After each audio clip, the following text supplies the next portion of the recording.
बातमी महत्वाची कोकणात रत्नागिरी जिल्ह्यात तिसऱ्या दिवशी देखील सीएनजी गॅसचा तुटवडा जाणवतोय। पहाटेपासूनच सीएनजीसाठी स्टेशन बाहेर सीएनजी स्थानकाबाहेर वाहनांच्या रांगा लागलेल्या आहेत। ऐन पर्यटन हंगामात सीएनजीच्या तुटवड्यामुळे पर्यटक हैराण झालेत। अधिक या सगळ्या संदर्भात जाणून घेऊया आपले प्रतिनिधी मनोज लेले यांच्याकडनं।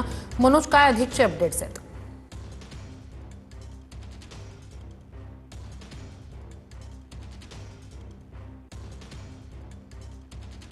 जी स्टेशनच्या बाहेर आहोत आणि मी बघू शकता की आज सलग तिसरा दिवस आहे।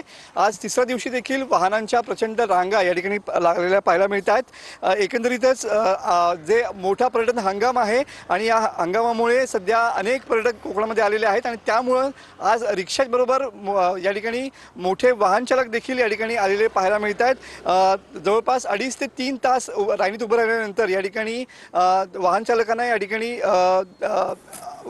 सीएनजी मिळतो अशी परिस्थिती आहे। ऐन पर्यटन हंगामामध्ये या ठिकाणी तासनतास लाईनमध्ये उभं राहायला लागत असल्यामुळे वाहन चालकांचे मोठे हाल होताना पाहायला मिळत आहेत। सीएनजीचे दर देखील 88 रुपयांवरती पोहोचलेले आहेत। अशा वेळेला जवळपास 3 तास रांगेत उभं राहून सीएनजी देखील मिळत नाही अशी परिस्थिती आहे। रत्नागिरी, सिंधुदुर्ग या दोन्ही जिल्ह्यात नक्कीच मनोज, नक्कीच अपडेट्स घेत राहणार आहोतच। तुर्तास धन्यवाद।